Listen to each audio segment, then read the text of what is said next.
Hey, Lucky. Technically, Lucky, you're the first.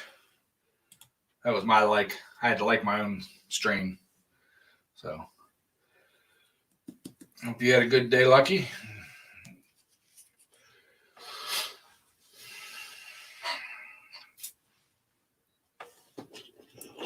We get some more people in here, and we'll drop the link for the panel in the chat and get some people up here.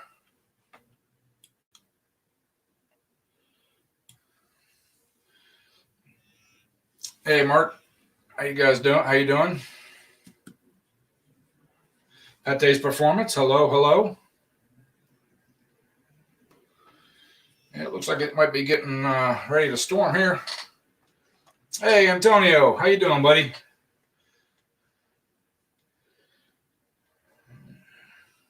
Give me a second. I'm checking the radar. Willie, hey, how you doing, buddy? I'm checking the radar because it's getting really, really windy out there.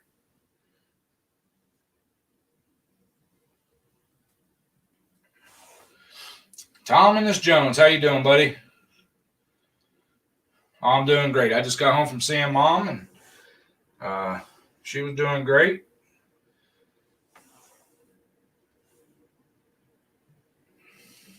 Boys, it's getting really, really windy out there. There's a window right over here I can see.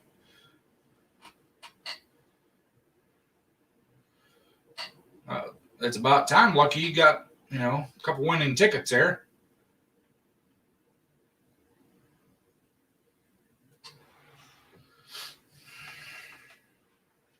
Yeah, we're supposed to get rain. We're supposed to get rain all day tomorrow too, Antonio.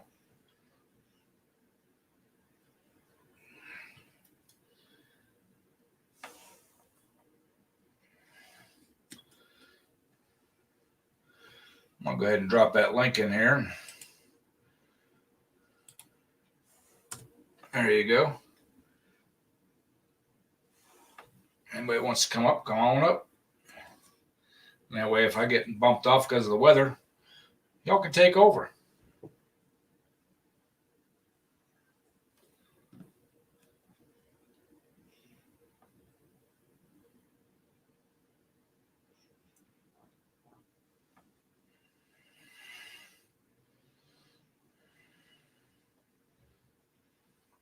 Oh, that's cool, Willie. I actually took vacation this coming week. I might actually start working on my motor a little bit more, get more of it tore down, get some parts swapped over from the old block to the new block.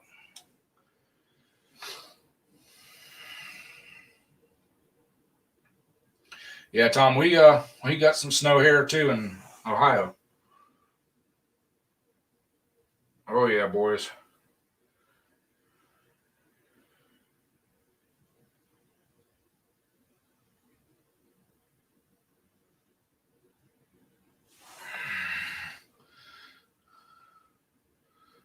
Yeah, we got some harsh weather coming in.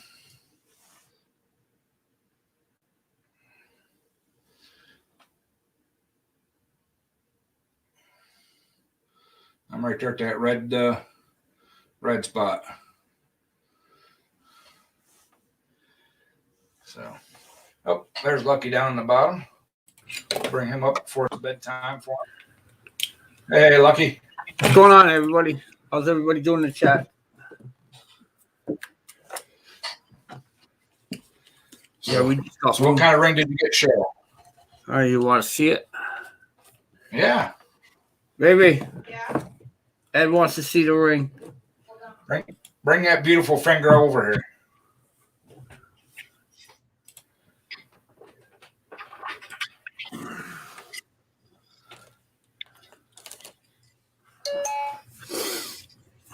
Oh, Pattay's. I got a couple running chainsaws.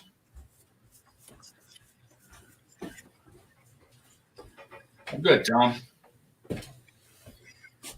Yeah, take it off. Ooh, nice. We see it.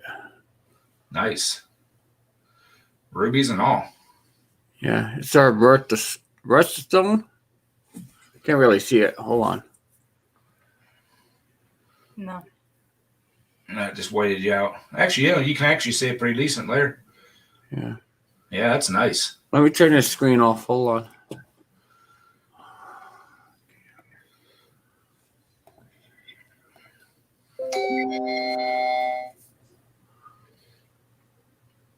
Focus.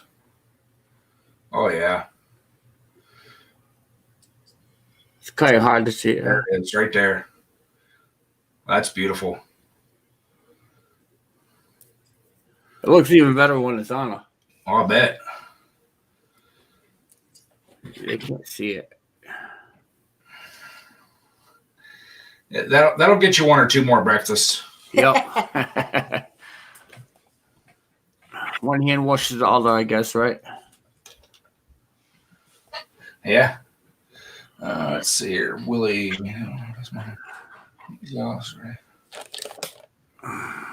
Went to go and see my mom today. Haven't seen her in a while. Yeah, diamond rubies. Hi, Kitty Boo. You can take me off the big screen, Ed. Oh, yeah, that's right. I was reading. Reading chat. We were hoping Cheryl will come back. So, Yeah. Mark said he's at a cookout, and they're getting rain. Yeah, he's not that far from you neither, so. He lives about 15 minutes one way, and his daughter lives about 5 minutes or so the other way. Yeah. So I got those long gloves that goes up here and there, like not this like the farm ones that stick up the horse's butt, but for chemicals. Yeah, I gotta find a pair. I do a lot of foam fill at work. And then the stuff I clean, which is the alcohol, it breaks out my arm. I don't know if you can see the red rashes on there, but it's itchy all the time. I did it some Friday, and that's why it's itchy now. If I don't do it, I don't get the rash. I would check Granger. Granger? Yeah, there's one down the road from my work. I should stop in there. The chemical ones that go all the way up to your shoulder there. Do you want me to leave the fry later on? Yeah, I got to get my dinner going very shortly. Or check with a food service place. Yeah, true. Patty's Performance, Antonio, your daughter Katie. Yep. Yeah. So how's everybody else in the chat? Trying to catch up. It's hard to read because that's why I wear those glasses. I can't see the chat because I got the glare off it. Yeah. Yeah, they're right there. Antonio said restaurant supply store. That's what I was trying to think of. Yeah. I don't know if I have any of those around here or not. And my brother just said lineman's gloves for doing pool work. There's plenty of pool places around here. Well, like for electrical power lines, they're big, heavy rubber gloves. Yep. I had a set a long time ago when I dealt with the calcium stuff, but the guy that we have on the road now, he's at another location, and I left them in his truck, and they're probably all damaged and no good now, so.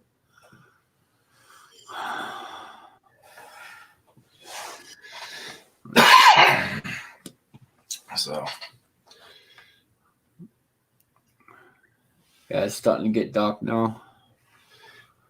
I was just looking out the window there. It doesn't look like much rain, but it's still windy as heck. Yeah.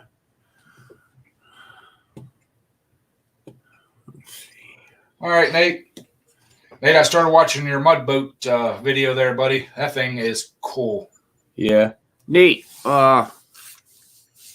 I can't talk about it now. It has to do with my personal YouTube account. I tried to figure something out. I think I messed something up on the payments. So if you have a couple minutes, you could be able to guide me through. We probably could do a private chat or something after Ed's show here or something, or you could give me a call on what's that? The video chat there or something. I could explain it to you. Or better, hey, but Lucky, you can do a private live stream and just invite him. I don't know how to do that yet. It's just like you're starting a regular live stream. Yep. But make it private instead of public. Yep. Send him a link. He can click on it, and just you two. Oh, all right. Just like when we stay after, and you shut your live off. Yep. It's the same thing. It's just not recording.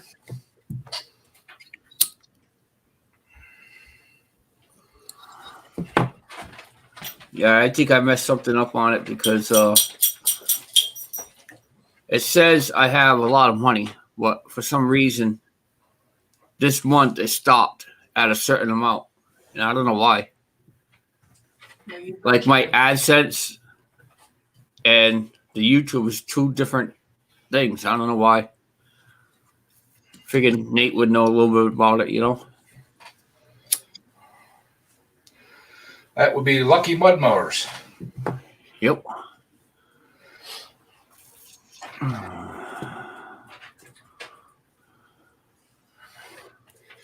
So,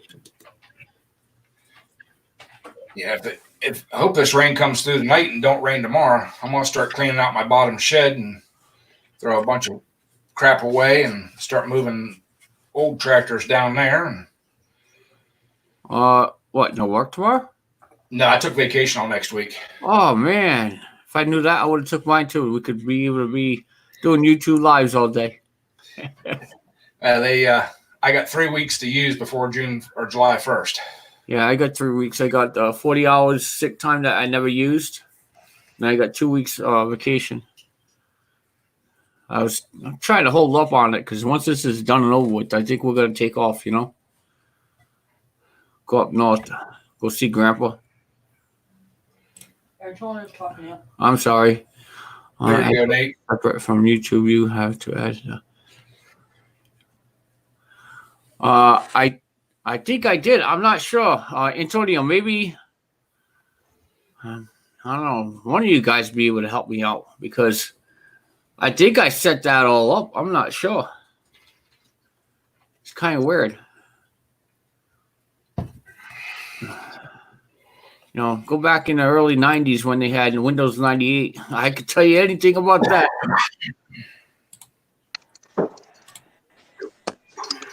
What's going on, guys? Hey, you two together because you popped up together. No. Ed, I'm right down the street from your house at Kaylee's. It's pouring like no other here. Damn it. What's up? That's nice. They're his, not mine. Oh, Did you see my mommy dad? That was in honor of Johnny. Well, yeah, I saw the mommy dab. I don't know if Johnny saw it, though. I have to show him. So as soon as I seen that, I'm like, yep, that's Johnny. We're gonna do mama shout outs today. So, Hey, Johnny got in the truck with me when we were coming over here, and I said something about it being Mother's Day, and he's like, "It's Mother's Day?" I was like, "Dude, it's 7 o'clock at night." Johnny. I didn't mean to. I think somebody's going to be sleeping in the doghouse tonight. Right? Johnny's going to go home and the doors are going to be locked. Hey, so my boy's thinking about buying this. He's had the golf cart, but it's way over there right now. But he's thinking of upgrading from a golf cart to this guy. Yeah, do it. 2013. You ain't heard the price yet, Lucky.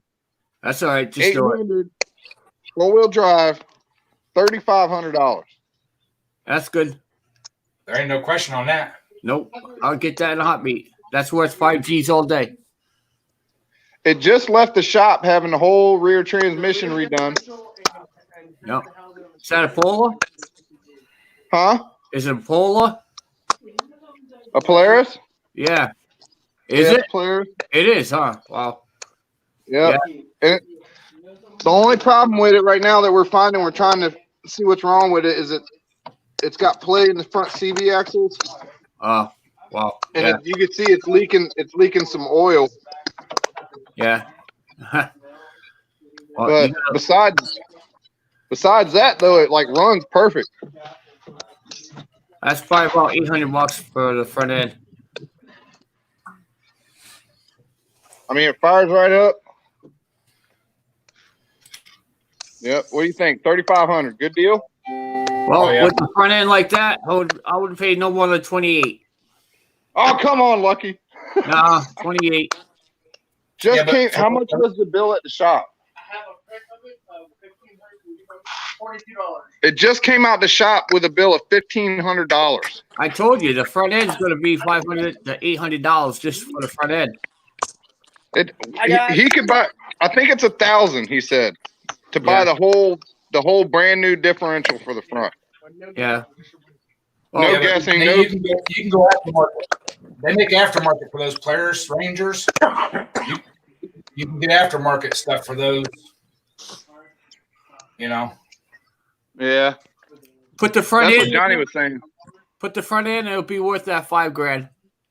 Those Right. are nice. Oh yeah, trust me. I've been in a couple of them. But yeah, we just wanted you guys' opinion because he's on the fence about it. Yeah, I would. If he didn't offer the guy any money for it, I'll tell him 28. He won't go no lower because of the $1,500 price he just paid yesterday at the shop. Yeah, I picked it up from the shop. he picked it up from the shop, so he knows it just got worked on. He said he won't take no less because of the $1,500 bill he just had to pay for it. Yeah, but then he also knows that's the reason why it didn't get repaired at the shop at the front end because he knows how much it's going to cost to repair it. Yeah, he said. Yeah. He said the parts were 1,000. The labor is more, but I do my own labor. Yeah, Yeah. Yeah, but you might be able to just get away with putting boots on it, Nate, if you don't need the whole axles. No, the pin that's inside there is shaft off. there's something inside the CV axle that's definitely bad. I think the Yeah, whole it's CV. there's a pin in there, Nate, that's is shaved off, which it breaks the rubber seal that's on there. Yeah, That's why you're leaking. And if you take that axle right out, you're going to see a C clamp on the axle. But if you look inside with a flashlight, you're going to see a pin that goes up and down. Yeah, There's no more pin that goes up and down. It's like the axle slides right in there. Hey, ask your dudes. He told me they found a plate that fits on the side of that front end that come off a four-wheeler and looked the same with all the magnets in it to engage the differential. They put a four-layer one on there and it would not work, so they just left it on. right. And that's what I'm left with is a hodgepodge. That's true too. So another thing too, guys, is the four-wheeler. I don't know why my camera's fuzzy. The four-wheeler or the so the case had broke or something on the front.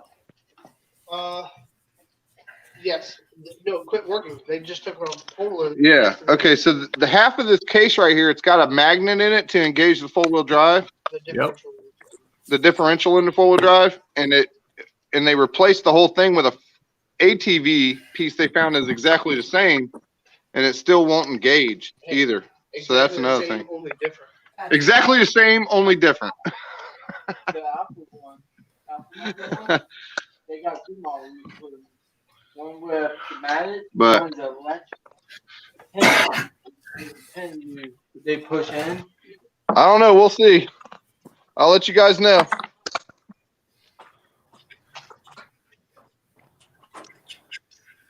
We're out of here for now, Ed. All That right. bed tilts too. Huh? The bed tilts. Yeah. Yep. I've seen them with hydraulics in it. That one doesn't Yep. have hydraulic though. No, it's just a little air ram thing. Yep. All right, I'm gonna get out of here, fellas. The hydraulic bed actually has a plate on the bottom of it. The Right. bed is actually metal. Thanks for having me. Later, Nate. Thanks, Johnny. So, What's going on, Brandon? Not much. Picking up tools now. I hear you. so what'd you have good today, Mark? Oh, I cooked up some ribs and chicken and some steaks. Well, speaking of that, I'll be right back. Yeah, I gotta make my dinner. I went over to Mom's and had Pattay. There you go. She still had the wood burner going. We roasted them. Huh.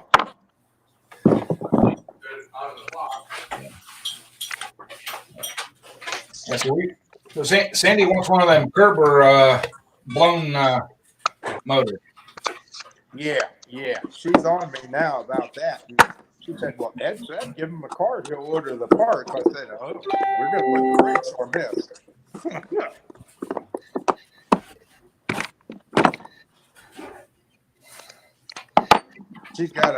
She's got enough going into that project that I'm doing for her as it is.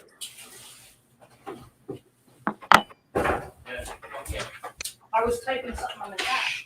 Thank you there, Tampa. Yes, Cheryl, I did watch that video, and I actually left a comment. I said it needed some potatoes and some gravy, and it would be awesome. So.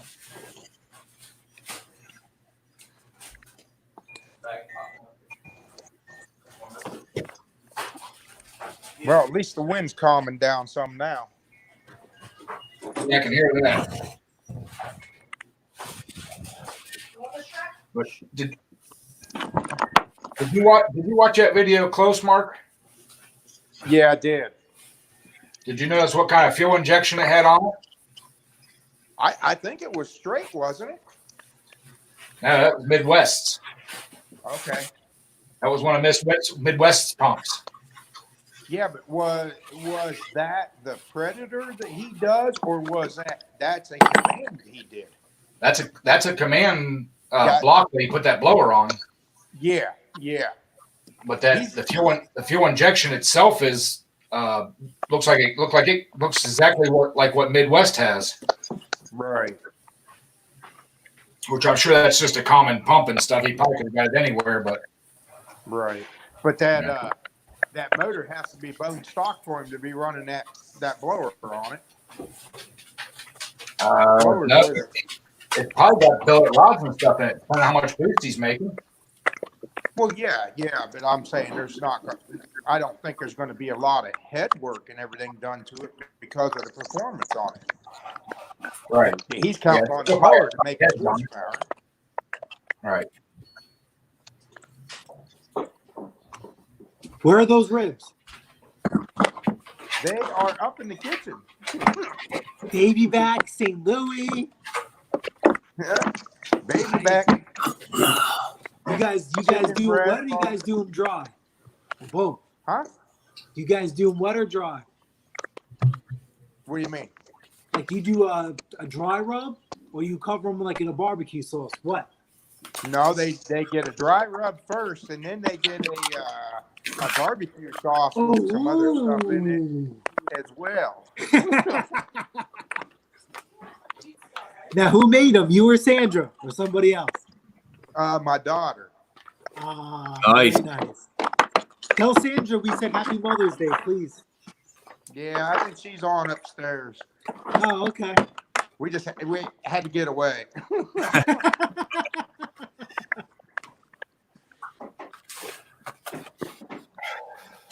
Oh, Lordy. So what's going on? What's next for your channel? Did you figure out, are you going to reveal secrets or how are you going to go about your polling channel? I'm not going to reveal anything at this time. You're caught in a hard rock and a hard place right now. That's the best thing. We need suspense. Yeah. We will reveal common knowledge. Yep. Yeah. Actually, she started talking about a motor build or something with Ed. Ed was willing to take my credit card and order parts today, so it might take a twist or something. I don't know yet. Mark, you have to realize you can't say too much because your wife is over here in the chat. She's listening. So if you she loves it. You know what? I'll put it like this, Lucky. I am a very, very, very fortunate person to have a wife that is into the polling more than I am. So I'll spend I'll spend as much as she wants to spend if that's what she wants to do. Because guess what? She's not bothering me when she's out pulling. Have a nice day. It's like you're getting married all over again. It's an expensive Yes, sir. date. Yeah. But no, I couldn't. We've been together over 31 years. I couldn't ask for a better wife. Absolutely. Yeah. But I mean, are you going to start giving up some of your trade secrets? Is that We're going to show them, but as far as dimension specs and all that, absolutely not. okay? Okay, good.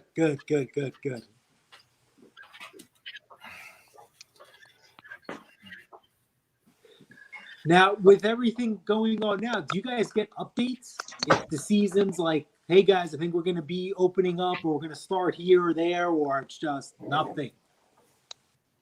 We're not really getting anything yet. Have you gotten anything, Ed? No. I've seen some polls from out of state. Guys are pulling and test pulling and stuff, but nothing from around us. Now, but they're test polling. That's like private per se. Like, you know, I'm sounding like ignorant. Like, you know, like there's NASCAR and you're part of like a group. Are you guys part of like a NASCAR type group, an association? There you go. That's the word. Yeah. Oh yeah. And Ed, I just found something else out today too. I was down there at Donnie's. I had to pick up some parts for that motor. And do you know that you got second in points champion, and I took first in points champion for last season?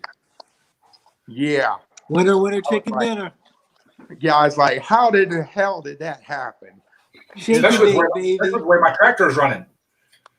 Yeah, and I laid off on all them runs for Alan Carter so he could win because it was his last year. I didn't even make. I'm making you fresh chicken. I kept laying off for the guy. Yeah, but I didn't even make 100 feet on that second hook. No. Well, I took it out 60 on that last one and shut it down like I ran out of fuel. Yeah. I would have smoked him all day long. But what that is we have a gentleman that we've pulled with for years and years and years. He's basically retiring. He sold his tractor, sold his trailer, all that kind of stuff. He's still involved. He's just not pulling anymore. And that was the last pull that he was going to pull that tractor at. So we talked and we let him have first place. Very nice. Very respectable. Pull that tractor at. So we talked and we let him have first place. So now, who bought his tractor? Very nice. Okay. Now, are they going to be in your association, or actually went like out of state and someplace else? We let him have first place. So now, who bought his tractor? Very nice. Okay. Another guy that we pull with bought it. I don't know what he's going to do with it, but he bought it. I don't know. You know who it was, Mark, that bought it? yes, Cecil Warner. Yeah. And the old guy's got his fingers in it, rebuilding it bigger, I guess, for Cecil Whitehead. So we might have our hands full, but I don't think so. What kind of engine was in that one? Was it a Cola or was it something different? What's that? What engine was in the tractor that was sold? It was a 25 Kohler Command. Well, nice. Man, you guys love your Kohlers. Oh yeah. But now wait a minute, don't go that route because the wife's has got a Honda in it. That was going to be my next question. Have you guys made any progress on that? Yeah, probably. Okay.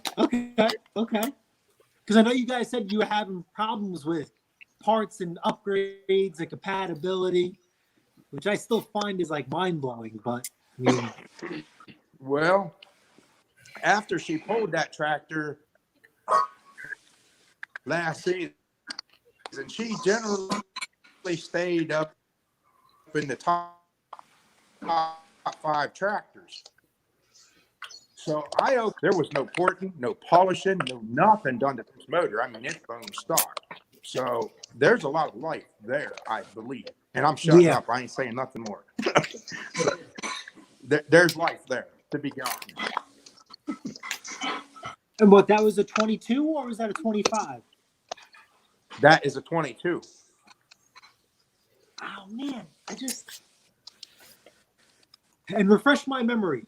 The Predator Harbor Freight 670cc 22. They have aftermarket parts for that. That is not compatible with yours, correct? Exactly.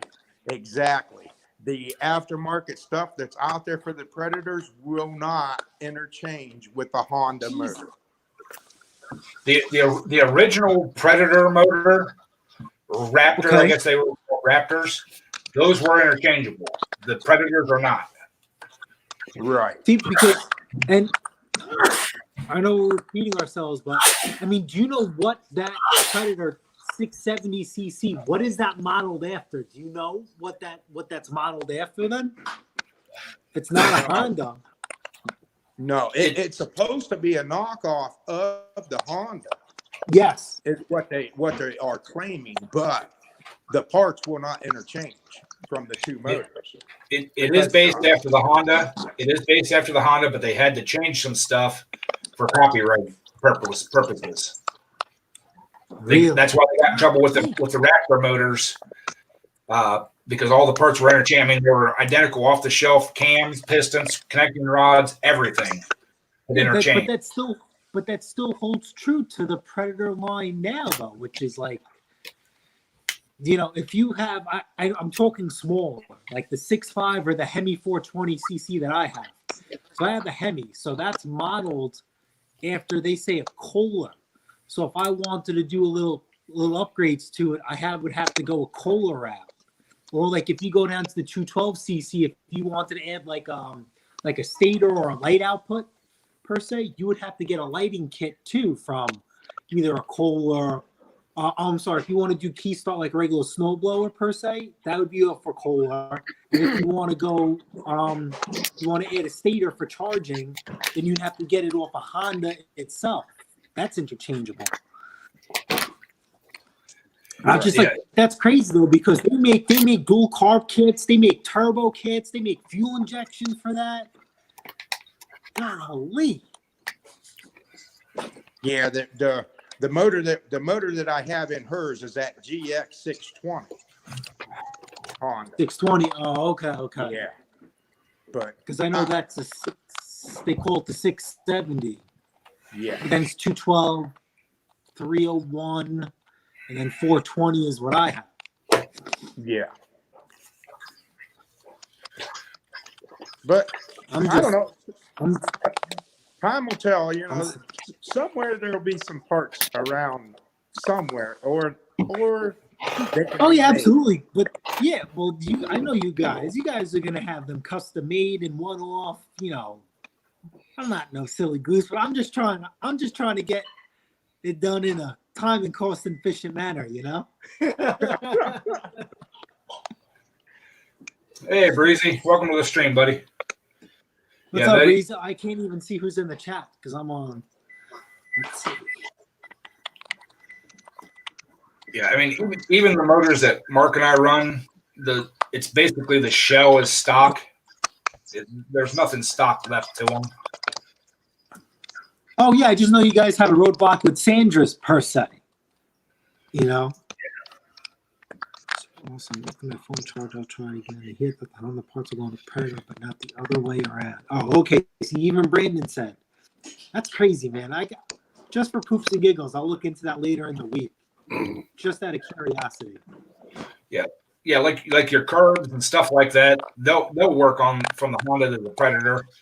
But what they changed was the insides. I believe they changed the head bolts a little bit on them, so you can't interchange heads. Possibly the rocker setup, way the rockers mount or something. There's subtle changes to them that you can't interchange them. Not direct swap. If you want to play around a little bit, there's always ways around stuff. Oh, listen, when there's money, there's always around things. Hey, like I always say, nothing is impossible if you got time, talent, or money. Yep, absolutely. Before the pulling tractors, I was into the quarter-mile race cars. Me too. And messing with all that. But when the first child come along, Sandra was on this kick that she's taking the car down the track. Well, guess what? Before that next weekend, I done sold the car. So she says, what are you going to do now? And I started messing with these pulling motors. And she took her first ride on a tractor after our son got us into it. And she bought a tractor that was sitting in the woods with a tree growing up through the middle of it. And I come home and I'm like, what in the world is this? She says, you're going to build a pulling tractor. I said, I am. And it was on from there. So once she got her first ride down the track. Is that the purple one she uses now? What's that? Or is that long gone? Is the original tractor she used the purple one, or is that long gone? No, it is there. That is the one that I just cut apart. Oh. No, it's still there. In fact, it's a 1964. That Whoa. Yeah, that is a Cub Cadet 100. Nice. Yeah, So, I like the older stuff. Yeah. Well, it's good, but it's not good. But once I get done with this time around, but she's had that tractor 8 years. So it's had a lot of twisting and turning on it. So it's going to get a lot more added to it. So those narrow frames like to twist. Yeah, I believe even if you got a newer tractor, you're still going to have to do probably either a one-off frame or reinforce it somehow, some way, because you guys are doing some whole other. Yeah. Your tires on that pulling tractor is bigger than what some people have on their freaking trucks themselves. You know, forget about a car. Yeah. Well, that you guys got that transfer sled that Ed is actually hooked to in his start out on all his things. I own that sled. I just sold it. Was it last summer, Ed? Yeah. Well, sold that. The winter before last, or last spring, yeah. And whenever I bought that sled, it wasn't even self-propelled. We had to use a pullback tractor to pull it back, and then we self-propelled it with all hydraulics and everything. Then I just got aggravated, sold it all. See, but now the association you're part of, they don't have, like, what do they just provide? The track, and you guys got to provide the sleds and all that? Well, no, it's a whole member thing. We pay a membership and everything, to be a part of it and everything. And they got their schedule pulls, and we show up and compete, Yeah. So you just have your own pulling sled for like testing purposes then? Well, no, I had my own club and everything, but then it got down to the point of getting track help. The next thing is you guys start your own. I was on my own for a good while, and it just got down to where nobody wanted to work the track, the scales, or anything else. I mean, I had my own scales, my own sled, my own tractors, everything, and finally, that's work, Mark. That's work. That's work. It's a lot of work. It's a lot of work, and it just got to the point. I was done with it. You go there to race, not work. Well, I was doing both. So, yeah. Oh, hey, Lucky. Hey, Ken. Dave. I would usually run How you doing? And stuff. Thanks for having me up, Ed. Oh, no problem, Cap. Is it on? Oh, I'm getting feedback on my phone. I'm going to drop that. I'll be right back. Hold on. Okay. All right. What was you saying, Ed? I said I would usually run the scales for you until my class come up, and then but yeah, the end at the end was what the big problem was, is getting everything tore down, everything put away, everything, because as soon as everybody's classes were over, they scatter, Right. and sometimes even our class, which Mark and I run the last class of the day, there's hardly anybody there even to run the sled while he's pulling, or the scales while I'm pulling, or, the grading tractor and everything else. And it just, it just got to be too much.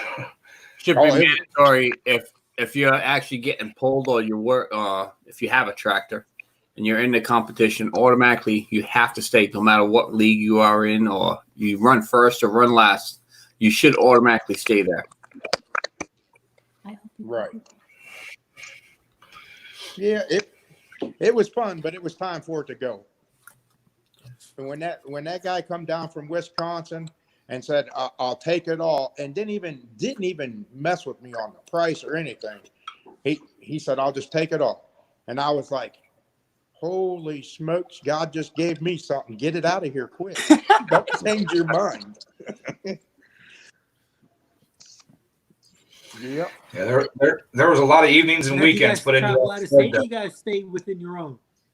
What's that? You guys travel out of state, or you guys stay within a certain, I will be traveling this winter because I went from local clubs, but I'm going pro with my new tractor. Okay. Nice. So I'll be running national quarter scale. I'll be running Illinois, Kentucky, Virginia, and Ohio. Tennessee. I think there's only 5 or 6 polls for the national quarter scale tractors. Yeah, Hey, Tennessee. So if they go national, then can we watch you like on TV or some sort of like social media platform person? Like, are they gonna have like live? Usually, when my wife was in the NQS, it was covered by Full Pull Productions. Okay. And but our pulls, I guarantee, we'll be videoing and putting on ourselves. Oh, okay. So, well, WWTP on Facebook, I think it is. They do a lot. They did but nothing's coming out. They did the Keystone National this year, and they did one other one. I think they post them up on YouTube. So say, am I the only one who can't hear Ed? Use your words. Okay. Wasn't there another one at Columbiana Fair when my sled was there, Ed? It was covered. Yeah, that guy was out of Pennsylvania, and he did some YouTube and a lot of still pictures, but I can't remember what his name was. Yeah, I don't know either.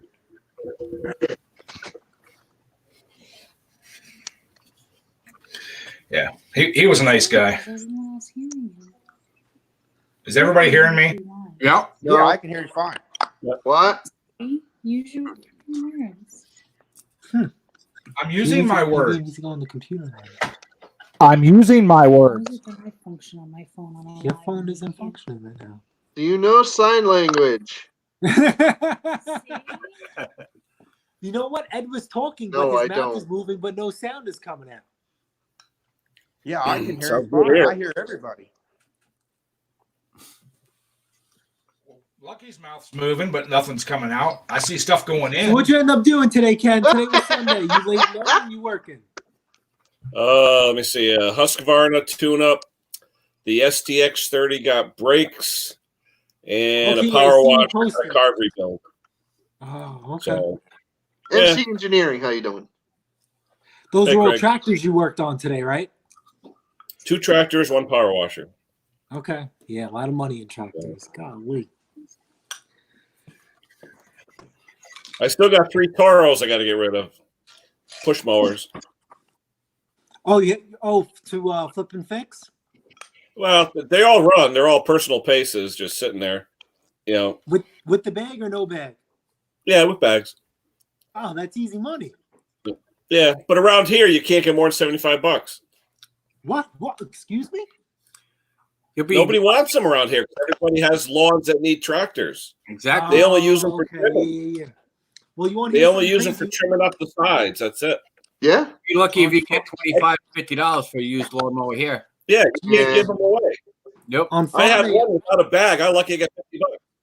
Bags. Last time I bought one of those used, the last time I bought a used one, I paid $40 for a Craftsman. It was one of the gray decks. You don't run out Oh, the yeah, smoke. yeah, Mm. Yeah, you're good potato grabbing Yeah, light. the personal pays around here with the bag. You're lucky you get $100. Lucky. Otherwise, it's like $75. Jesus. There's just so many of them.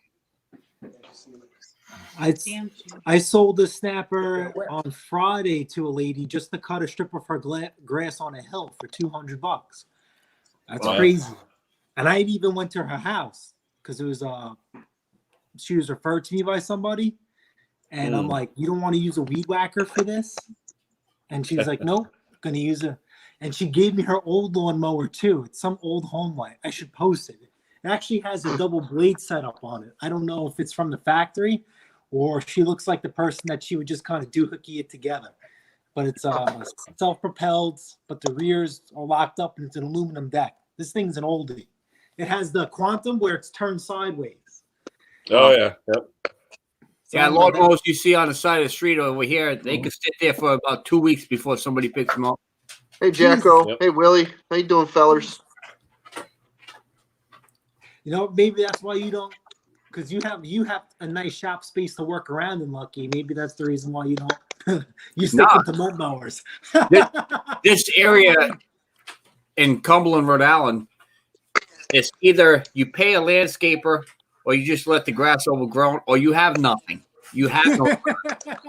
It's 3 different things. Landscaper, let it grow by itself, or you have no grass. What do you have, Lucky? Do you have a landscaper? Do you let it grow? My yard from my house to the next house on the side of me is no more than 5 feet that I have a wall and a fence. My backyard is no more than 10 feet. It's about 20, 25 feet long. And I just let it grow.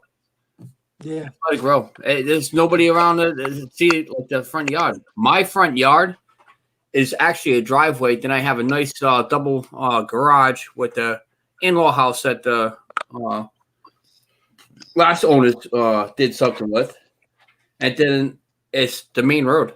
That's it. Someday, instead of my workshop, I'll have that shop right there in the front. But very nice. You got a scorpion in your house, Brandon? In a shop. You better find a shoe or like a flip flop or a croc or something.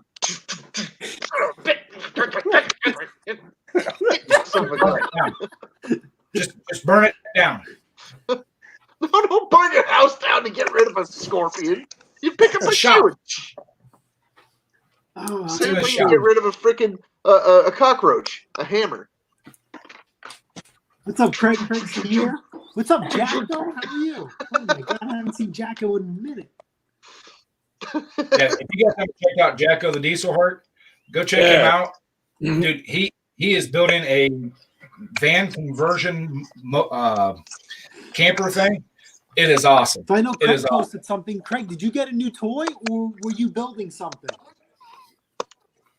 Two scorpions every night in my backyard. Black light and matte gas. Oh, hell no. I'm going to drop back down into the stream, Ed. All right, Mark, it was good seeing you. Please send the missus our best. All righty. You have a good one now. Later, Mark. Later, Mark.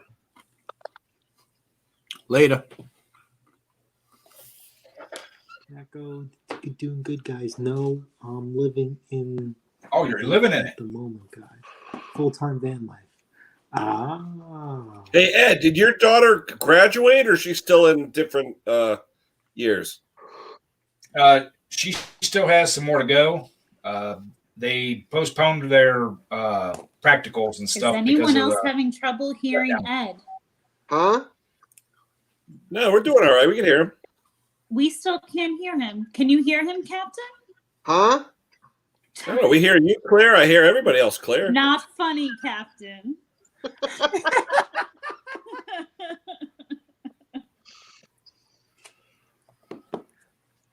I'm one of those guys that used to stand next to the stacked speakers at a concert and just be like, like ain't nothing going on. Yeah. I'm the same guy. You were one of the guys throwing up next to the speakers. That's him. Grabbing the girls' rear ends and throwing up on the speakers. I have no idea what you're talking about. Yeah. Penny beers, dollar pitchers. Neither confirm nor And you were deny. the guys that I was avoiding. That's okay. What happened? I think I got clubbed. Okay, that's Willie. Willie was talking about his build before. What's Willie got? We'll put him on big screen. That's nice. Ooh. That pulley doesn't look stock. That looks fancy. Is that sand That's tires his in the front? What's going on? What's up, Willie? Hey, Willie. Got a little bit of an update for you guys. Let me turn the camera around.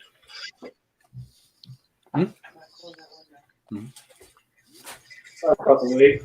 Oh, geez, Got her all put on. Plumbed up. Looks nice. Looks like a V8 from the All camera. I've done so far is still the Kohler. Where's that? everything.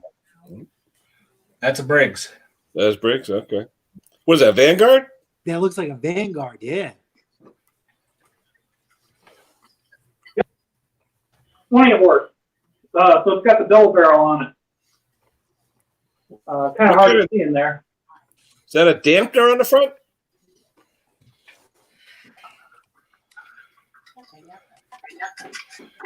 What was that? Is that a damper on the front? Technically, they're called starter pulleys. Not exactly what it is because I upped the compression. I added some weight in there. So, as well as I plan on putting some timing marks on this in the future so I can fine tune my timing. And that's if I get this thing running and all performing good. I'll take the engine out and degree the flywheel and put some timing marks on here and put a indicator on the bolt in the back. But everything's lined up with oil and everything's hooked up. I love the tri. Take aluminum in there, hook up my choke cable. I love the exhaust work. You did a good job on that. Yeah. What size? I thought it'd be a good moment to put this up on the stream. Do a first start. Are those Yeah, 6.5 tri ribs? Or that? What size tri ribs?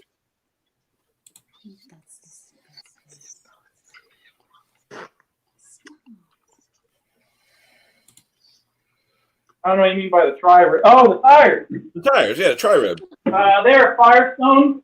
16, 6.5/8. Look, I like the look of them. 6.5-8. Yeah, 16, 6.5/8. Yep. Yep. Stock size. I plan on putting these guys on in the future.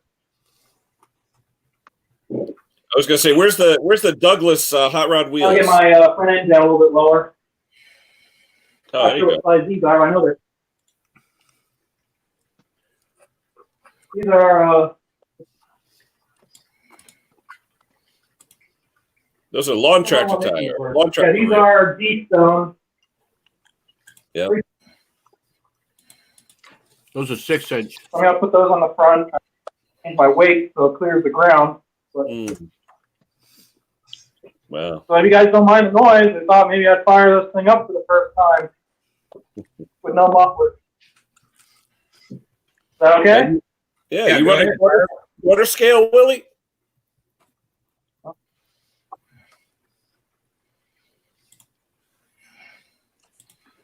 I can't hear you. What was that, Ken? Okay, you running quarter scale or just unlimited?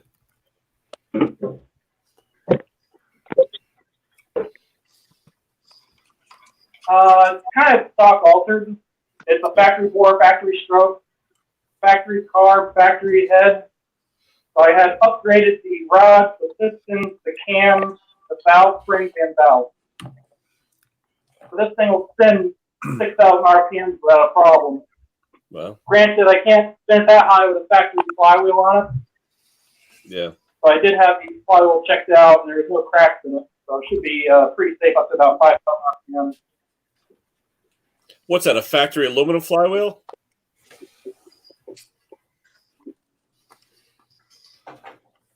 Or is it iron? Factory cast iron.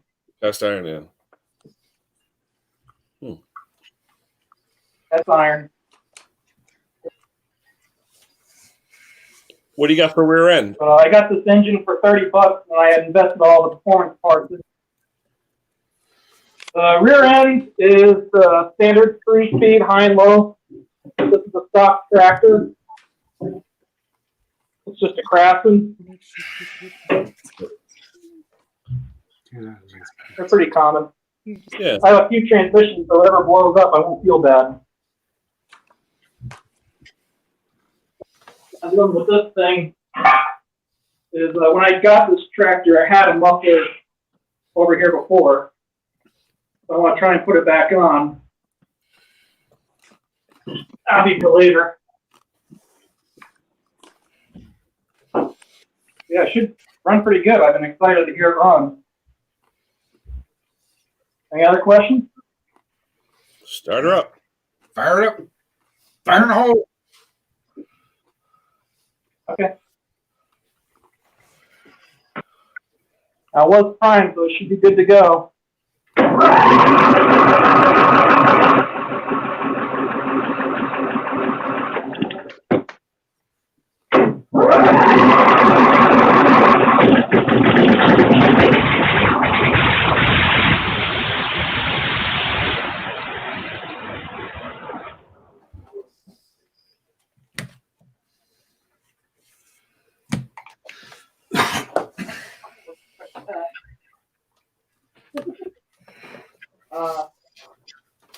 My governor didn't go back down the idle for some reason.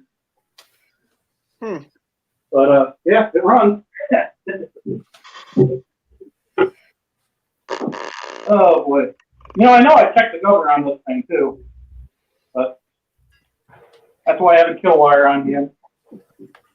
It was only quarter throttle. Thankfully. Nice. Good job. It runs. I like it.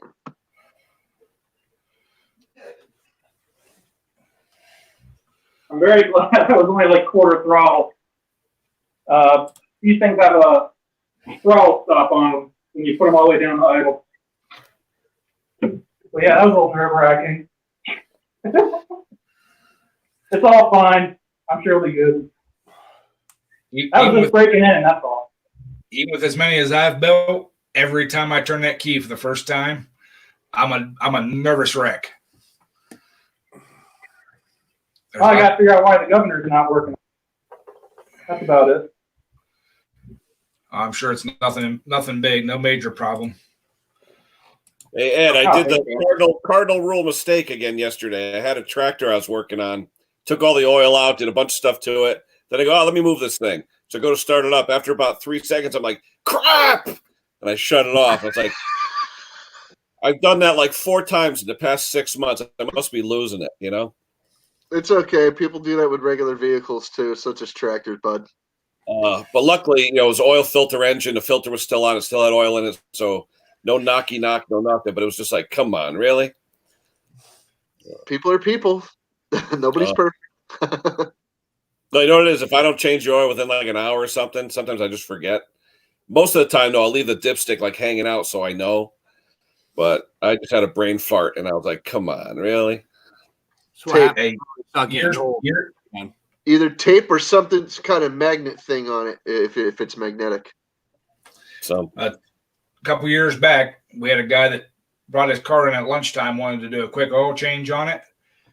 Did a perfectly fine job, drained all the oil out, put a new filter on, put oil back in it, blah, blah, blah, did all this kind of stuff, checked everything over. Hurry up, choked down his lunch, jumped in his car to back it out. He left a trail of oil from the rack all the way out the door. We're hollering and screaming at him. He didn't check to make sure the old oil filter gasket came off with the old oil filter. Yeah, I've seen that. I've seen that. Blew out. Wow. He had double gasket? Yeah. Yeah, and by the time he backed out the shop and was outside the garage door, he only had like a quart or two of oil left. So we had to coast it, out into the parking lot. He had to run up to the parts store and buy oil and put it in before he went home. Wow. Everything was glazed with oil, wasn't it? Oh, yeah. Oh, man, we threw puppy pads under it. It doesn't really hurt anything necessarily. It's just a pain in the ass to clean up. He didn't hurt anything. Oh man. My worst was my 55 Chevy when I was in college. My ballast resistor went on my 55 and the coil exploded. So I'm driving home. I hear boom. What the heck is that? The engine died. The whole engine compartment. It was amazing how much oil came out of that coil. The whole engine compartment was full of oil. Went all over the headers, smoking, this and that. Oh. Well, when I worked at the truck garage, the owner's wife, usually I would, from day one when she bought her Astro van, somebody in our shop did the oil change on it. Well, they were getting ready to go on vacation, and we were just packed. So she's like, "I'll just run up to the quick lube. No big deal, guys." She got back. She did it before lunch. She got back, and we looked at it. Well, one of the guys walked out and said, "Peg, what's underneath your van?" He started looking. Big puddle of oil. We're like, "Oh, well, we'll check the oil plug." Got into the shop. They had stripped the oil plug out, coated it with silicone, and stuck it back in silicone.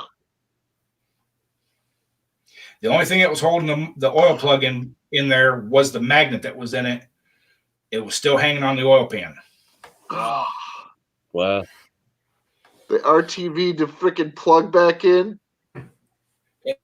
Well, they use it. The thing about it is I seen some that was JB Weld. They came into the shop and I go and drain it, and I can't get the nut off because there's a big glob of JB Weld holding the plug up there. Yep. I see that plenty of times. Tell you. They use impacts on the oil drain plug. Well, the kicker of the whole thing is they tried to tell us that it was stripped out when they got it. Yep. I don't know. My buddy went to one of those quick lubes by us years ago. Actually, it was one of those 60-second lubes. They had a pit underneath where the guy would walk in the pit and change the oil. Anyway, he had a Chevy Monza. Remember those Chevy Monzas? Yep. With a 4-cylinder Iron Duke, the little 4-cylinder Iron Duke Pontiac motor.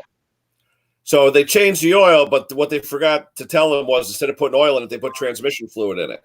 It went about 1.5 miles, but then it just went poof. So, new engine. Well, he checks the dipstick and it comes out red. And I was like, what? Yeah. So I said, that's not good. They picked the wrong gun. If I had blown the 4-cylinder engine in my freaking Bonza, I would have dropped a 350 in. Well, the funny thing about that van is the quick lube place ended up having to rent them a van to go on vacation to Florida. Yeah. Oh, yeah. They rented this guy a car until they put a new engine in. But I don't know if I would trust a quick lube to put an engine in. Oh, no. I put the oil pan on it because they got the oil pan and they said they'll put it on. I'm like, absolutely not. Yeah. You ordered it at the GM dealership. I will go pick it up. I will put the oil pan on it. Yep. They tried to argue, well, that's not how we do things. I'm like, I see how you do things. You are not putting an oil pan on this vehicle. Yeah, we bought a used Honda for one of my daughters. The first thing I did was changing the oil. It went about maybe 1/8 of a turn. Boom, the plug just came right out. So they were just grabbing on like the last thread. So I ended up buying one of those self-tapping oversized oil plugs. That worked okay. Mm-hmm. Well, see, I wouldn't even been as pissed off if they would have done that. But I mean, they stripped it out bad enough that there was no thread left. I mean, you could literally just slide the bolt in and out of the hole. Yep. And they siliconed the damn thing and stuck it in the hole. Wow. I've seen a bunch of hippies that didn't know anything about mechanics or cars or even how to put gas in their car, and they decided that they were going to repair a gas tank with bubble gum. It worked. Well, Ed, remember that shit years ago? We used to call it monkey shit that we used to patch gas tanks with? That oil, it's like an oil putty. Yeah. So funny. Yeah, we call it monkey shit. Now it's called Seal Law, and that stuff works. It does, yeah. It never dried. It always just stayed there. Yeah. There were some guys I knew in the next town over. There was a bunch of houses along the railroad track, and it was a deep bank going down the railroad track. Well, this old guy would back his car over the edge of the bank. He had like a railroad tie up there. They went in and actually drilled a hole in this fuel tank and would take cans and take like 10, 15, 20 gallons of fuel out of this thing and put the screw back in it. Wait a week or two. And they did that for like 2 months until he finally figured out what was going on. I mean, he didn't know who was doing it. Yeah. But they found a screw in it and he just assumed it was leaking out. Oh, jeez. Yeah. Those guys were brave. Well, remember years ago with gas prices, I think it was in the 80s or even late 70s, when locking gas cap was the rage because people would always siphon your gas. Yeah. I remember that. Yep. Well, the other funny thing is too is a lot of them old cars you could actually pull the fuel line off along the rail and just siphon it out that way. Yeah, the filter's right on the frame there. You just pull it off. Hey, Monica, how you doing? Yeah, Monica. Then there's people that get smart enough where they put a prank tank on their vehicle where you expect the freaking gas tank to be. Oh yeah, go ahead and freaking siphon all the gas out of there you want. Yeah, it's perfectly fine gas when you find out that it's not gasoline. In fact, it's like apple juice or water or something, and that the gas tank is located in a different place, and the filler neck is underneath the freaking taillight or something. Well, that's what I used to love when he had his 57 Chevy. We'd go to the gas station, just watch the freak out trying to know where the gas cap was. Yeah. Well, no, seriously, you get somebody crafty, that knows their stuff, and you could even do it on like a Ford Escort or something, whatever you got, and then freaking like, people see that you got a locking gas cap, they're just like, jam their freaking their buck knife in there and pop the freaking thing over, and it comes right off. Not like I'm trying to tell anybody how to rob a tank of gasoline. No, that's not my intention. I'm just describing a scenario. Anyway, my point is they're siphoning away, and it's not even gasoline. It's like syrup or something, Put that in your tank. I was going to say a couple of nights in jail or what? Mud's is having a big storm coming on his way. Be safe. Yeah, I just had that Mudster. That storm just came through here, so Mudster's due east of me. Yep. Oh yeah. How you doing, Mister?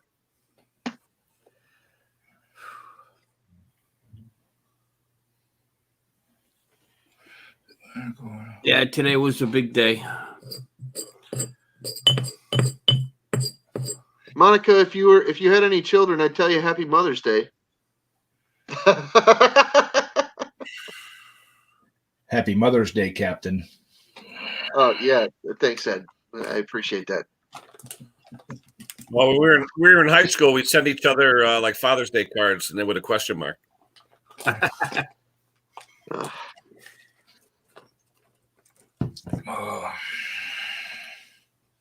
Ooh, there you go. Little action there. That's not good. It works. Hey, Jacko, you know what I prefer? I prefer a running vehicle that I have access to the keys. That's what I prefer. So, yeah, actually, Jacko, it depends on what I'm doing. My daily driver, I prefer gas all the way. But if I'm going to have to tow a trailer or anything big like that, give me a diesel. Although my friend's got an old Volkswagen Rabbit, 53 miles to the gallon. Unbelievable. Enjoy your back rub. Good night, man. Later, Pattay. I gotta run to the bathroom. I'll be back. So if somebody comes up, feel free to drop me. Okay. Look. I'll be right back. Okay. You getting the storm now, Ed, or did it pass? It actually passed me now. We got some rain, but the high winds and heavy rain and stuff, and it was dark as night outside. Crystal's birthday is tomorrow, and we are kind of having her birthday dinner tonight because everything's going to be like our favorite restaurant is going to be closed tomorrow. Well, most restaurants around here, at least the Italian ones are. Yeah, the Hey, not Italian. bad. It's an Italian restaurant. It's called Antonio's. It's going to be closed tomorrow, so we ordered tonight. Yeah, every Italian restaurant here is closed on Mondays. Yep, all of them. Joshua, a good beginner MIG welder. Hobart. I like Hobart's. I was like going to say Lincoln. Hobart. The Yeah. Hobart Everlast. Everlast is a decent one. Yeah, Everlast. Stay away from the Harbor Freight, whatever their store brand is. The cheap ones. If you're beginning welding, they're a pain in the ass. They're a pain in the ass even if you know how to weld. But at least you can get around it if you know how to weld. But if I you don't have know one how of to weld, those. I've got one of the cheapo 90 amp Harbor Freight MIGs. The only time I use it is on the road to like fix a deck or something. It works okay, but you know what? Even I didn't know how to weld at the time years ago. When I first tried it, I burnt holes and everything. But one guy taught me a trick, though. He says, don't use their wire. They have this crap Chinese wire. Just buy a spool of Lincoln wire and you'll be fine. There you go. yeah. I think the Craftsman's were made by Lincoln, if I'm not mistaken. I like the tombstone. Now I've got two Millers at work that I absolutely love, but I wouldn't pay the price for them. I've got probably a 30-year-old Lincoln 110. I'm gonna go get myself. I'm gonna go get myself a Fronius. It's a non-shielded gas one I got here in the garage. It does a great job for what it is. Flux core. Flux core is good when you got wind outside. You don't have to worry about it. Yeah. Doing trailers and stuff, you know. But I tell you, I like the likes Everlast and Miller. Yeah, I've got a Mac 250, which is a Millermatic 250 with a Mac Tools name on it. With Hey, a Team Schaefer, big tank. hey, thanks for coming in, buddy.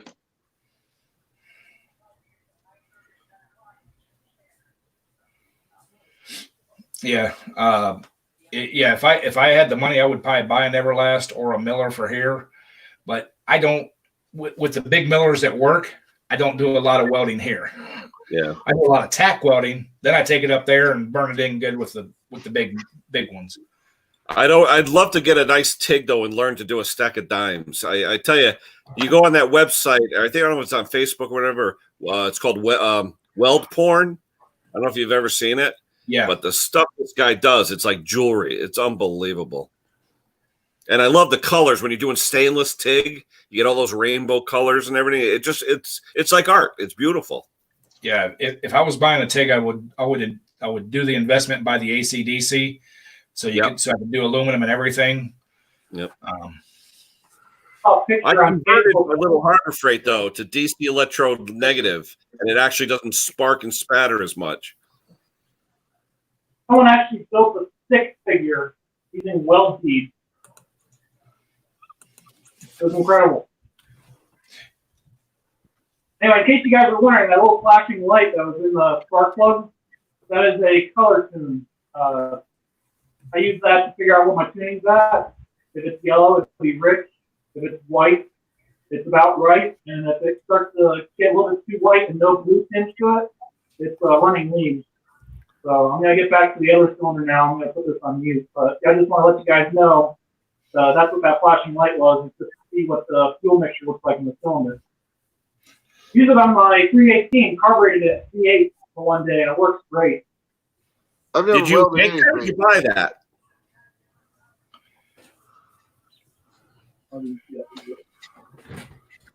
No kidding. Oh, sure. I got to get one of them. I never. When you have, jet adjustments, you don't really. You have two jets, which on the V8 has a separate tuning screw for each bank. Makes it really difficult to get them right. So I'm going to put this back on mute to get back to what I was working on. That's pretty handy. I got to look that up.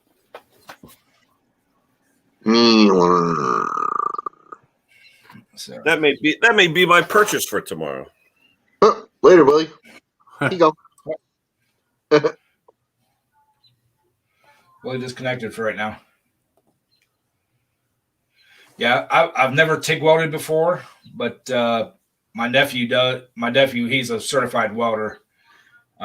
He said it's hard to start, but if you've done like gas welding, he said it's easier for you because you got both hands going and stuff. So I tell you, I know a guy named Texas Viking, and he makes TIG welding look easy because that's what he does, and that's all. That's pretty much all he does is TIG weld. He is crazy welder. He's got a channel on YouTube. Look him up. TXS Viking, all one word. Texas Viking. Some welders that they could like weld like I don't know, unbelievable stuff. Tell you. He got some of his work up in orbit. Actually, he got a contract to work on something for that was going to go up in space.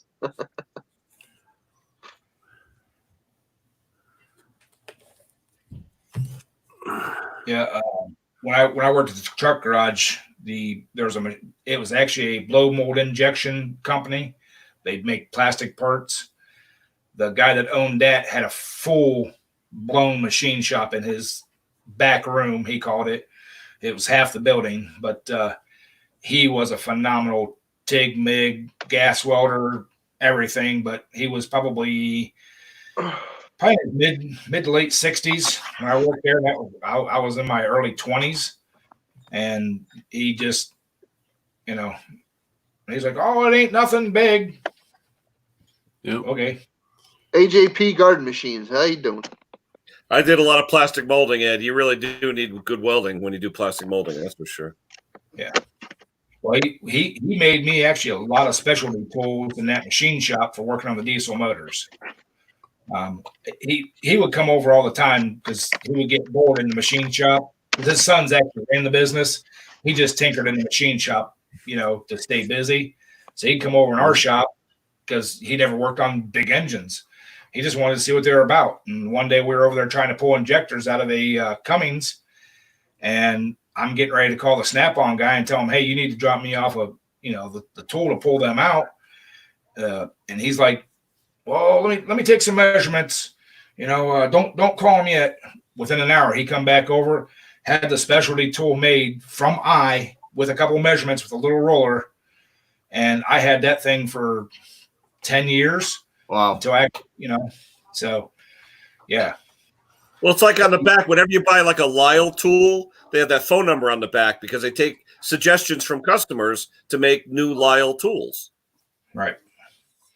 And it's funny, the guys who designed the Lyle tools, like whoever it is, Joe Blow at home, whoever, it'll have his name on the back of the package, like designed by, it'll have the guy's name. And I think they give you like $1,000 or something. No. Hey guys, I gotta go. I got night service tonight, so if I get a call, that means I gotta get up and go. So I want to get some sleep, and if I don't get no calls, I gotta be at work at 5 tomorrow morning. So, all right, Lucky, thanks for stopping in, buddy. Appreciate it. Yeah, Mike. Good night, guys. Good night, everybody. Lucky. Okay. Later. Mike. But yeah, that old dude. I mean, he would come over and tinker with us all the time. He made me a tool for pulling the cams out, and all it is it's like a cam tool for a small engine or for the V8s. Just bolts the end of the cam, but it's about 6 feet long to give you leverage to get the thing in and out. And he made me one of those and some other stuff, and he was always like more than I offered to pay him for the stuff, and he's like, "Oh no, I love this stuff, let me do it." I'm like, "Okay, if you want to make me these tool that Snap-on sells for $500 and you want to give it to me, sure." Every place I've ever worked, we've always had full machine shops where if you need something, you made it. That was it. They would always just tell me, "Give me a sketch." Okay. Yeah. I had an uncle that was a tool and die man for Ford for years until he retired. So I've played around on lathes, not so much mills, just lathes and stuff like that, and I would like to have one someday. Hey, I just got a little South Bend 9-inch, 9A it's called, or no, 9C. It doesn't even have the auto threading, but I hey, it works. And I got a Enco Bridgeport clone from 1979, but it works. I set out to buy a drill press. I ended up buying a Bridgeport clone. So, well, my brother actually has a little lathe. I mean, the thing's no more than like 2 feet long. Oh, a jeweler lathe, yeah. Well, it's a little. It's not. It's a heavy duty. It's actually a stout lathe. I mean, it's meant for like heavy metals and stuff. Yep. But it's a hobby lathe. It's an old hobby lathe. It's not one of the new plastic geared things. Yep. I mean, it's actually a lot of guys, they use those for what is it? The live steam engines. You see a lot of guys who do the live steam have those smaller lathes. It takes a 3-stack pulley for the speeds. He just told me about a month ago, if I want it, come get it. I just need to. It's fun to play with. That's one. Well, I don't need a 10-inch lathe. Yeah. I just need something I can turn some shafts on. Bushings, cut some bolts down. Yep. Rather than using a hacksaw. Yep. Polish. Yep. Exactly. So you got collets on it, or just a chuck, or what? I haven't really looked. It's got the cullets, 3-jaw, like a 3-jaw chuck, but it's only it's only a 4-inch, 4 or 5 inches around. Yep. One thing that's cool when you get a little lathe, though, you buy a little collet closer. They call it. You screw off the chuck, you put in the collet closer, and you get little collets in all different sizes. And it's the nicest thing. You don't have to worry about screwing around with the jaws on a chuck and all that.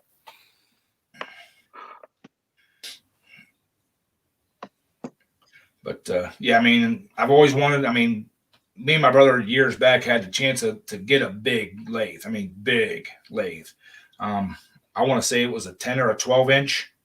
I don't remember the manufacturer, but the bed on it was probably 10 feet long. Oh wow! The guy that had it actually bought it from the place he worked when they upgraded to a newer, bigger one. Yep. They poured the basement in his house, set the lathe in there, and then finished building the house around it. Oh, cheapers! Ain't never coming out of there. There was an outside entrance that he had built into the house that if he ever needed to take it out, you could get back there and get it up and out the steps. They were selling the house. He had passed away. The family was selling the house. And when we looked at it, there had been no way that we could have got enough people, because they wouldn't let us bring a track hoe or anything in to lift it out through the bottom. We couldn't have taken it apart in enough pieces to be able to manhandle it out and up the steps. The base casting's 2,000 pounds. Yeah. Now, the biggest lathe I ever worked on, Ed, we rebuilt what's called a Fro-Reap lathe, F-R-O-R-I-E-P, Fro-Reap. Just to give you a size, the chuck, the faceplate was 200 inches, okay? The shafts that we used to turn on these were made at GE Schenectady for steam turbines. These shafts weighed 240 tons each. The shafts were 100 feet long, okay? And we had to turn grooves so that you could put in turbine blades for steam generation, for power plants. And it was, but this lathe, the lathe itself weighed, 90 ton, I think the lathe was. And we actually built a building at the place I worked just to house this lathe so we could rebuild it, because no one else wanted to do it. And GE needed it up in Schenectady, New York, because it was something they needed to do turbines, for power plants. Right. But, like I said, I've worked on small stuff and I've worked on big stuff. So it's pretty cool. I know a guy that freaking actually is the inspector at the power plants. He goes all over the world freaking inspecting power plants. It's crazy. Well, the biggest lathe I've ever seen in action in person was at a chroming place that did hard chroming for there were rollers for steel plants. They bring them in, turn them down, re-chrome them, blah, blah, blah, all that.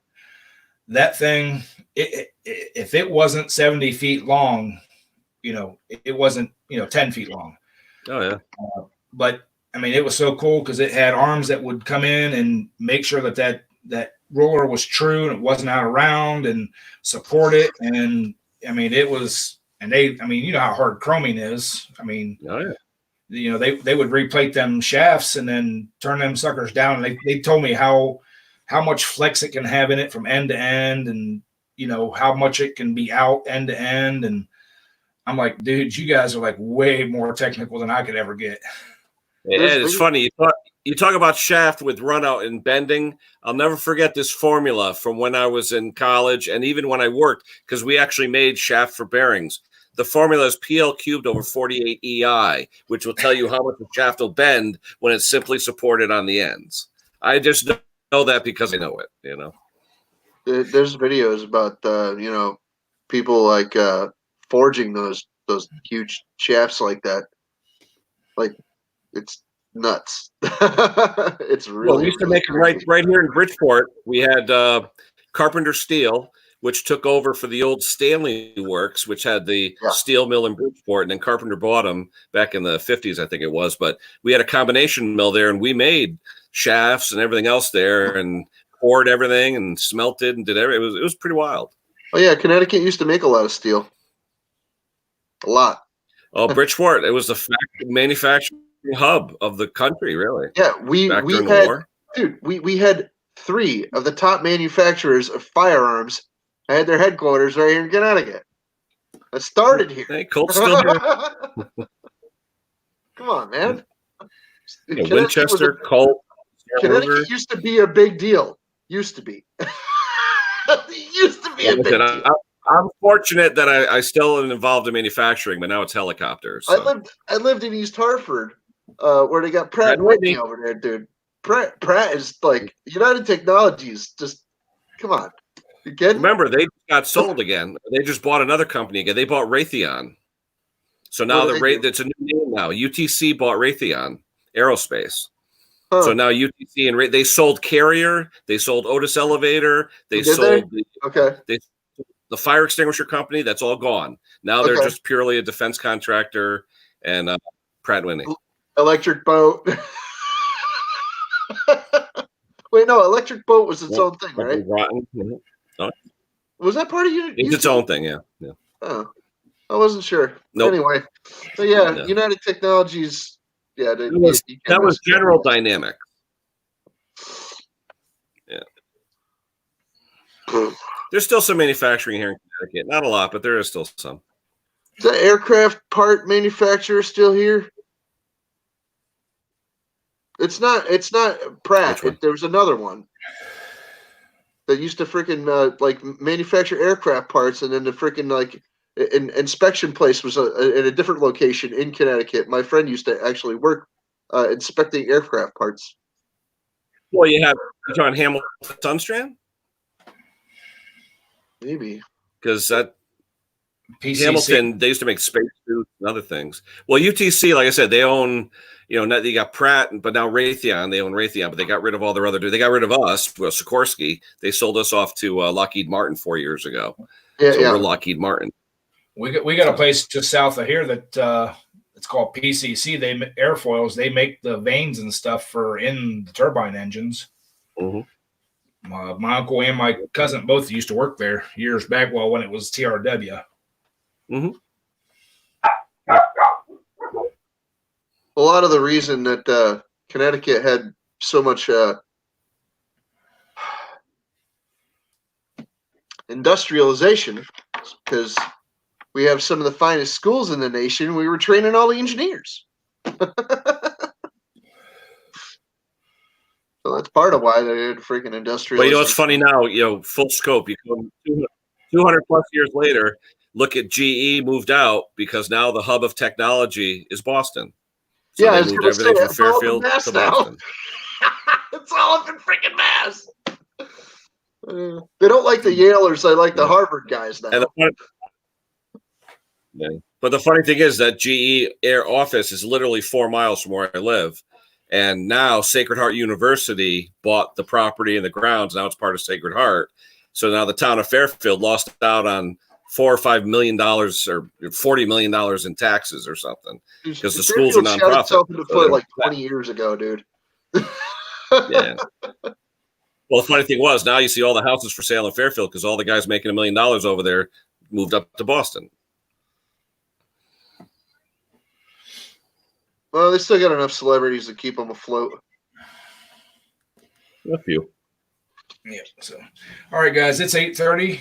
2TA TVs is going live, I believe, at 8:30. So I'm going to jump off here, and everybody go over and check out 2A TVs and give them a thumbs up and everything, and tell them I sent you. So there you go. Thanks, Ed. See ya. See you, Willie. Jerk. Later. Hurry, Ken, Ed. Later, chat. Yeah, I have one son that's doing like a snap crackle pop. You don't have to know if that's normal or not, do you? no, not right offhand. I'd have to listen. I'll see you later. All righty.